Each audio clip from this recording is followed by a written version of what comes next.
Welcome back to the channel, everybody.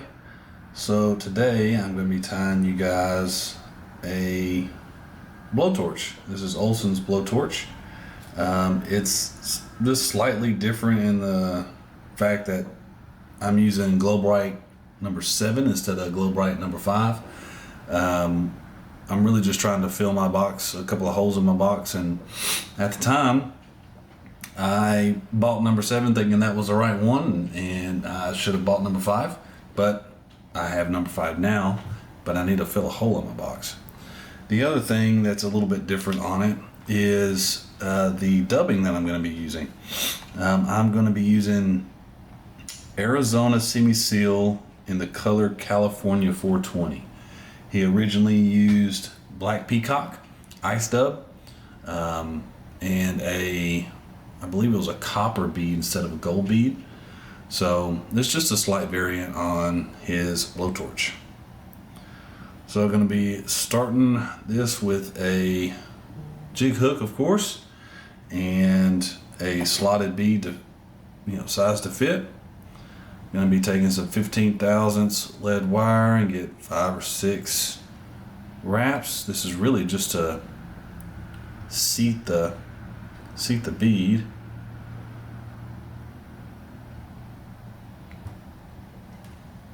Properly. And I'm going to go ahead and start some black thread.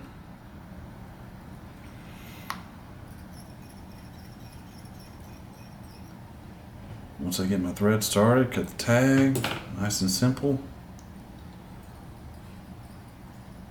And you want to take your thread back to where the hook barb would be. Then I'm going to take one strand of that Glo-Brite and I'm going to double it over. Just like that.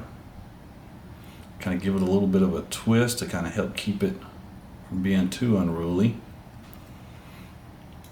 Now, one of the things I like to do with any kind of tail of any sort is after my first wrap, I'll take and go underneath the tail with my next wrap and then pull that thing tight. And I'll kind of seat that tail exactly where I want it to be. As I go up, I'll just make nice open spiral wraps up until where that lead is, and then I will cut it out. And I kind of using my materials before I build my ramp. That way my taper is exactly the way I want it to be when I'm done here, and you'll see what I mean. If I start my taper now, that's one of the little tips. If I start my taper like before I tie my materials, then if I get it the way I want it to and I go add all these materials, then when I go to it'll just mess up my taper. Each material you add adds bulk to the fly. So if you build to your taper and then start adding materials, well, now you've got a bigger taper that you have to contend with at the end of your fly. So I just got done tying in some 5X tippet. That'll be used to counter rib the Sulky tinsel that I'm going to use to rib the fly. And I tied in my 5X on my side of the hook, the near side of the hook. And I'll tie in this Sulky on the far side of the hook.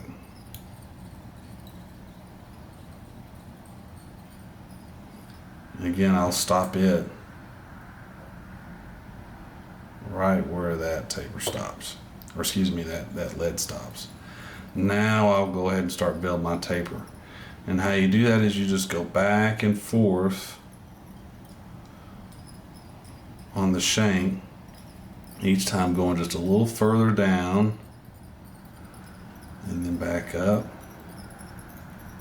I'll jump up on the lead.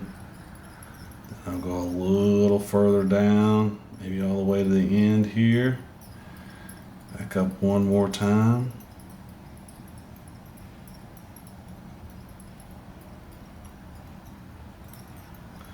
That'll build my taper the way I want it. Now I'll go ahead and grab out my Arizona Semi-Seal This is a pretty long fiber dubbing. Here, let me pull that off. It's a pretty long fiber dubbing, as you can see.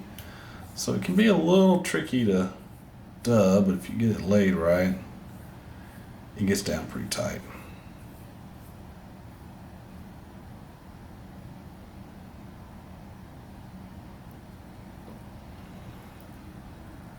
Then you just dub the fly in the normal fashion. Need just a little bit more.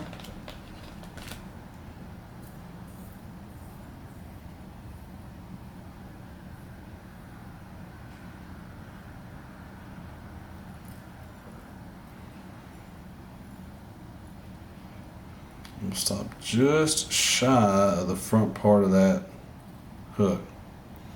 Just shy of the head. Now I'm going to go ahead and rib the fly with the Sulky.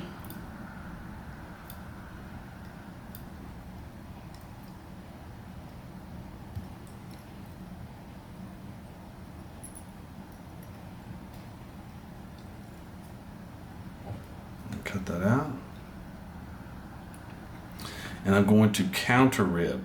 This is why you wanted the Sulky to be on your side, or the far side of the hook, and the rib here to be on, or excuse me, the tippet here to be on my side of the hook. That way, as my first wrap, I'm not gonna lay it on top of that tail. I'm gonna cross that Sulky tinsel.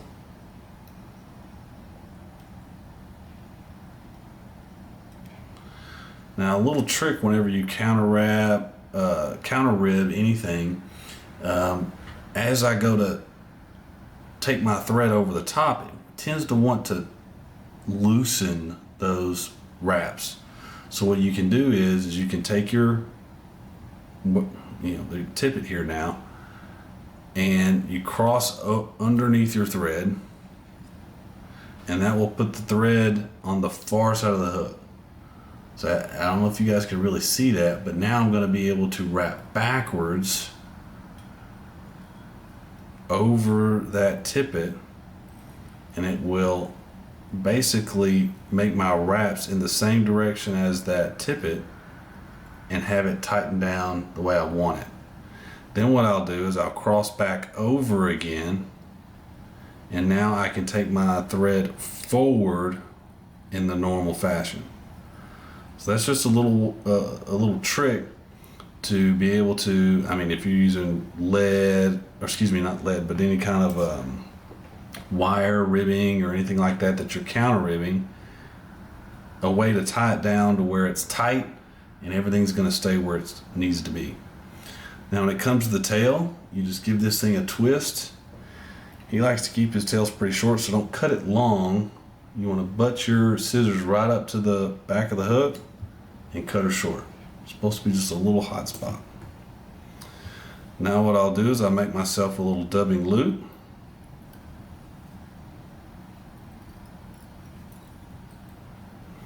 And from here I'm going to use my fun new little tool. It's a CDC dubbing loop tool.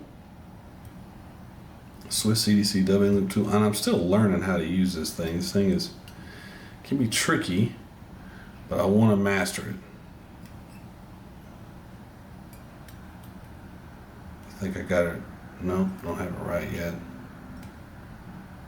I will figure this thing out though, I promise you. Let's see. Coming from this side. And there we go. I got it now.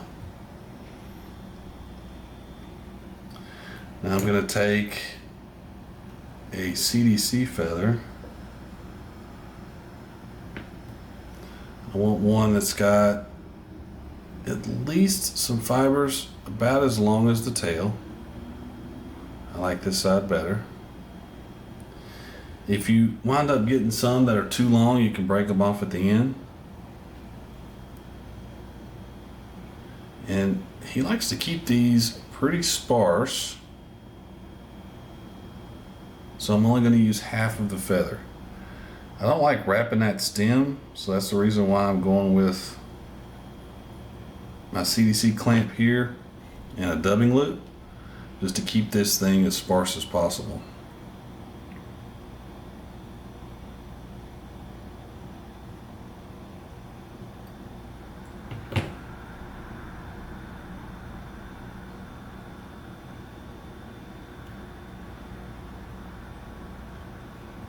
Twist that up.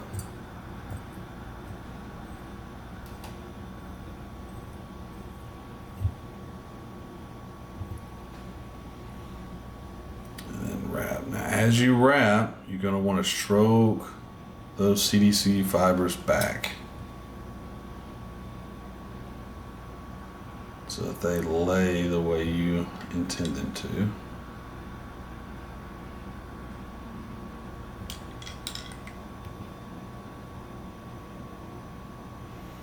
Tie off on top of the fly, which will end up being the bottom, but all intents and purposes it's the top right now.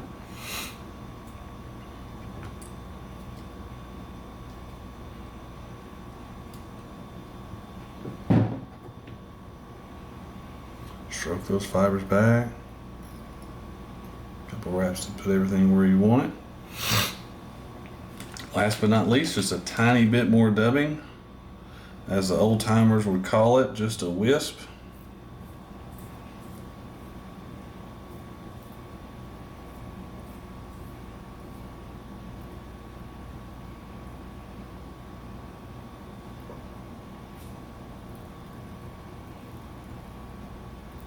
And that's the reason why you save some of that space at the front of the fly, so that when you add that extra little bit of dubbing at the front, you don't jam it up too much. Now, one of the things I also like to do is I like to take my nails and I like to push behind that bead as I seat that knot. And I will get everything seated behind that bead. You don't want any of those thread wraps sliding forward and undoing your knot. And then finally, finish things off with just a touch of head cement. And there you go, folks. Blowtorch. These things work incredibly well. Twist some up. Let me know how you do. See you next time.